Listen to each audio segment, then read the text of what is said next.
Yo, what's going on? It's Votaunimous here, and I am back with another video. Today, I'm going to be reviewing Bendy and the Ink Machine. It was my first ever time playing it. I haven't seen anything about it before prior to playing it just like a week ago. We will be playing Bendy and the Dark Revival very soon. It's going to be Sunday, 7 p.m. Eastern Time. I'm going to be live streaming it here on the Votaunimous channel, so make sure you go ahead and subscribe and turn on notifications because you do not want to miss it. I also have a Discord channel that you can join that I will put in the description so that you will be kept up to date on everything that I be doing. So yes, make sure you subscribe. I'm trying to hit 2,000 subscribers. Like the video and comment down below if you want to see me do more reviews like this. Helps me gauge what I should do in the future. And also give me your thoughts on Bendy and the Ink Machine as well. So without further ado, I'm going to get right into the meat and potatoes of this game and my review of it. So here we go. I don't know how to really put this delicately. I'm going to be honest with you. I think that Bendy and the Ink Machine's gameplay is not fun. I would go as far as to say that it's just kind of bad, especially the combat system. The combat system in this game is trash. There was only one chapter, I think it was chapter 4, one part where you're fighting Bertram. It's the amusement park ride boss fight, where I actually thought that that was very clever, and I thought that it was kind of a good usage of the combat system that's in the game, and I actually had a decent time in that little segment there, and I thought it was unique, and I thought it was cool. Otherwise, literally every single instance of the combat system is terrible. There's, like, a couple of times where hordes of enemies come out, and you have to fight them, especially in Chapter 5. Chapter 5 is abysmal. You are fighting a whole horde of ink demons, a whole horde of ink demons, and I ended up dying once because there's nothing you could really do other than just like back up. You have to back up in order to not get hit as much. And it's just terrible. There's nothing other than literally swinging your weapon, and you move super slow, and it's terrible. The combat is terrible. It's janky, but not in a, ooh, this is horror, I'm so scared. It's just janky in a bad way. So the combat system is just not good. I don't think it's good at all. Chapter 5, Horde mode happens. It's absolutely terrible, terrible combat. I think there's even parts in Chapter 3 where, like, a horde of enemies come down and you have to fight those guys, and it is, like I said, it's just terrible. It's not good at all whatsoever. The other thing I want to talk about when it comes to gameplay is, of course, the puzzles. The puzzles are just really not that fun. Honestly, most of the game, and I would say, Chapter 3 is terrible. I'm just going to say this off rip. Chapter 3 is terrible. It's like one of the worst chapters in the game, period. It's nothing but fetch quests, and that gets really boring after a while. If you know exactly what you're doing, you'll end up actually completing Chapter 3 in like 30 minutes, maybe. But if you don't know what you're doing, and you don't know the locations of anything, and it's your first time playing like it was mine, you're going to be stuck on Chapter 3 for a while because it's just ridiculous. I think, and it's just boring. It's completely boring. The fetch quest, anytime you have to do a fetch quest, it's boring. So that was like a majority of Chapter 3, and then all the other chapters were pretty much like, oh, I gotta find a brand new exit. I need to find a brand new exit. Oh, the valve is missing. I gotta go find the valve. Oh, the exit here is flooded with ink. I gotta drain it, right? That's like, I was almost like everything. Like, Chapter 1, Chapter 2, Chapter 4 also kind of had, like, you need to power on these switches, and then you'll be able to use the switch, and then you could exit out of the, so it's like, it's kind of just the same thing over and over and over and over again, to the point where it's just, it's annoying. It's annoying, it's repetitive, it's not good at all whatsoever. I have to say, when it comes to the gameplay, I don't really like it. I think that it's just terrible, and there's no enjoyment out of it for me, personally. So, yeah. Unfortunately, I do have to put this part in the video. I did run into an egregious bug. Just one of the worst bugs you could possibly want to run into. I don't know how many bugs are in this game, but I ran into a terrible one. So I was playing Chapter 3, which is a terrible chapter. I was already not having fun. I hated it. And I get towards the end, and I'm getting chased by this projector guy, trying to find 5 golden hearts. And what ends up happening is the projector guy finds me, I run into a locker, and then he starts attacking me, even though he's not doing any damage. He's just continuously aggroed. And it got to a point where my viewers were like, uh-oh, you need to restart the game. I restarted the game. And then I get back in there, and he's gone, and so are the hearts. So I had no choice but to replay all of Chapter 3. And what's even worse is that when I had to replay Chapter 3, I picked the chapter select. I didn't read that it doesn't end up saving your progress if you just do chapter select. So I did Chapter 3, 4, and 5 all in one shot, all in one sitting. And I could not, nothing saved. I couldn't reach the archives. I couldn't do anything. So I literally needed to start a brand new save file in order to not be bugged like this. And that's terrible. That is just like, it really leaves a sour taste in your mouth for the game itself. And I'm actually really upset about it because I remember beating the game and my viewers were like, you should check out the archives. I couldn't do it because I didn't have it unlocked because I did the chapter select instead of the just playing the game normally through a genuine save file. So, which sucks. So I'm still technically on Chapter 3 and not on any other chapter or completed the game or whatever. So that's really, really unfortunate. So I don't know why this bug is still in the game. It's 2026. Jesus Christ, dude. You would have thought that something like this would have been fixed. This is a completely game-breaking bug to where you need to literally restart the game in order to get the entire save fully fine and being able to play through like Chapter 4 and 5 or look at the archives. Terrible. Terrible, terrible, terrible, terrible. So the next thing I want to talk about real quick are the graphics. Not much to say here. I actually really enjoyed the graphics. I thought that it's a very cute looking game. I really like the environment also. Like if we're going to talk about the map with the graphics, I do enjoy the fact that it's like just this huge facility. I don't know what the hell it is. It started out as like a normal art studio and then it turned into something absolutely crazy.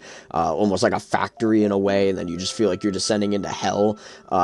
Very, very cool. I do like the graphics. I thought the map overall was very cool. I like the look of the game a lot. So that's a major plus for me personally, that I like the aesthetic of the game, and the graphics feel fitting for this. So it's good.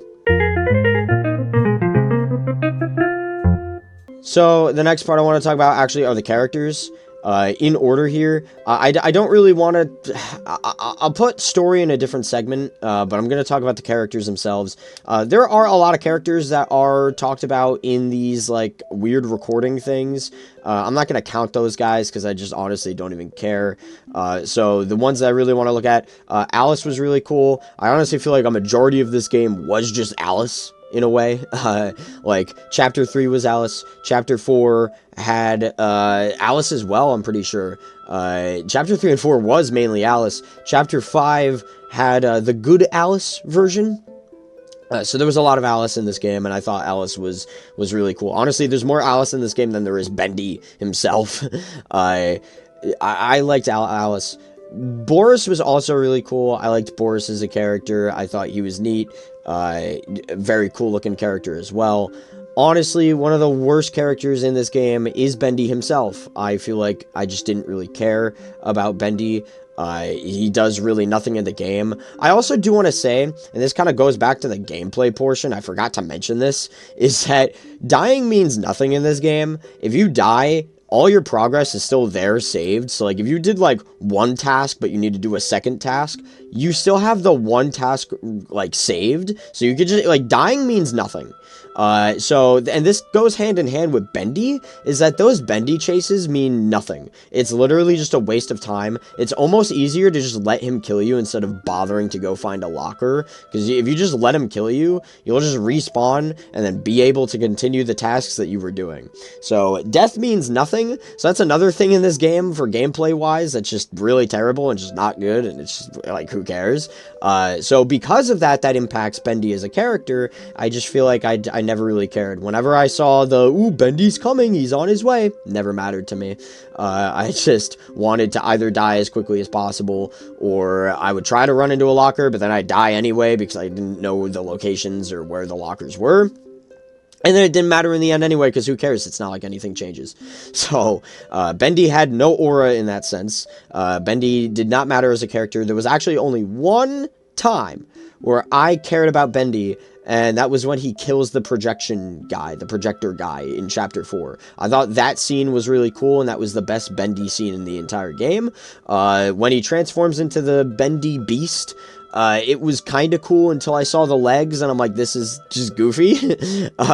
So I actually didn't care for Bendy in this game at all, which is really terrible because the game is called Bendy. I also feel like I just didn't... the ink machine is not a character itself, but bringing up the ink machine, I also felt like I just didn't really see too much of the ink machine itself. I was told that it was in every single chapter. I guess I just didn't notice. So there was no real, like, oh my god, the ink machine, it matters so much. Like, it mattered in Chapter 1, but then I feel like it just didn't matter after that. So here's where I talk about the story. The lore! Here's where I talk about the story. Yeah, I didn't, fully care. I'm gonna be honest with you. Apparently, spoilers, by the way. I know it's 2026, you probably know everything about this game by now. But, just in case you don't want to be spoilers. Apparently, everything is a time loop, and I don't understand how the ink machine makes everything a time loop. That doesn't really make any sense. So you're playing as this guy, you're playing as Henry, and he's trying to, and I didn't talk about this in the character segment, Harry or Joey, because I just don't really care. They're almost nothing burger characters to me. But you're playing as Henry, and you're doing this for Joey. Joey wants you to check something out, and what you end up checking out, I guess, is that these characters exist or something like that. I really don't know. The lore itself, the story itself, it's not really in your face. Like, it kind of sort of wants to be in your face, but it's not really in your face, and you really do have to go around and listen to every single one of those audio logs, which is a really boring way to tell stories, in my opinion, and I just really don't want to sit there and be like, oh, I found a new audio log, time for me to just get a lore dump on something. And some of them didn't even, I felt like, matter either. So I didn't really care for the way they tried telling a story through the through like these logs that you end up finding. Or these recorders. I just don't care. But yeah, as far as the story goes, everything revolving like Alice was interesting, but again, everything involving like Bendy just didn't really matter. Yeah, I don't know. The story was very lacking in my opinion. And again, it really makes no sense to me how the ink machine ends up being a time loop. It really does not make sense. Apparently, if you get this thing, it's like it's like a seeing glass thing, and you get to see like secret text. And so if you go back and you play chapters 1, 2, and 3, which I wasn't able to do because of the bug that I encountered, if you go back, you will actually have the seeing glass thing on your save, so you get to actually see like cool different texts that go on. Apparently in the first chapter, right at the, like, I guess the hallway, you could use the seeing glass to see how many times Henry has been back here, I guess. So it really just is a time loop. I don't get it. I don't get how an ink machine is also, like, basically a time travel device of, like, it just fucks up time. I don't get it. It doesn't really make any sense. You could call me an idiot in the comment section below. You could be like, the lore is so smart, it's so good, and you just don't understand. I don't understand. I'm sorry. Maybe I didn't give too much care. I definitely didn't listen to every single audio log that I saw, because I just got bored of them. I really did. I just got bored of them. It's just such a boring way to tell a story. So yeah. Like, some things about the story, like Alice is very charming. Again, I just think Alice was just the best part of this entire game. It should have just been called Alice in the Ink Machine, honestly, because Bendy was such a nothing burger. Alice was the most intriguing part of this entire storyline. And yeah, that's about it. Everything else, there's the Bertram chapter 4 stuff that was going on because of the amusement park, and that was kind of fun, I guess. But it led to a decent boss battle, at least, so that's good. But otherwise, there was a lot in this game that I didn't care about. I didn't care about at all. Okay, so overall, the game was very mid. If you come into my streams, I'll actually be ranking every single game I play on the streams that I haven't played before. And for Bendy and the Ink Machine, I actually gave it a C tier. Obviously, S, A, B, C, D. I gave it a C tier. It is definitely a 2 out of 5 game. The only reason, honestly, why I think it's a 2 out of 5 is because I do respect the graphics a lot. There are some other, I didn't get to mention this, there are some really cool parts where they show, like, rubber hose animation, and I honestly think that that's super cute, and it's one of the best parts about the game, was honestly me looking around and seeing, like, whoa, this is cool animation, right? So, like, there are cute stuff like that, as well as, like, the graphics, and some of the characters are pretty neat. That's making me like it more than just like a D tier, a 1 out of 5 game. So for those reasons, I would say it's a 2 out of 5. But goddamn, the story I just didn't care about. I don't understand how an ink machine is is at all a time loop thing. It just doesn't make any sense to me. And also, Bendy in his own game felt very lackluster, and the gameplay sucked. Also, the bug. The bug left a bad taste in my mouth as well. So, for me, the game itself, Bendy and the Ink Machine, is getting a 2 out of 5 C tier. That is my rating for Bendy and the Ink Machine. That is my review. I don't think I missed anything. I think I got to say everything I could have wanted to say, because if I'm forgetting anything, it just wasn't memorable. Sorry. It just wasn't memorable, and I just didn't care for it. So, yeah, I'm hoping that Dark Revival is so much better. Again, like I said, guys, I will be playing it Sunday, 7 p.m. Eastern Time here on my channel. To be fair, I did get told by a lot of my viewers that this Bendy and the Ink Machine game isn't really that good, very mid, and they are telling me that Dark Revival is the bread and butter of this franchise so far. So I'm excited to play it. I have high hopes for it. So tune on in. Make sure you subscribe, you like, you comment down below. What did you think of my review? And what do you think of Bendy and the Ink Machine? Let me know. Alright, guys. Thank you so much for watching. I appreciate every single one of you. And peace out.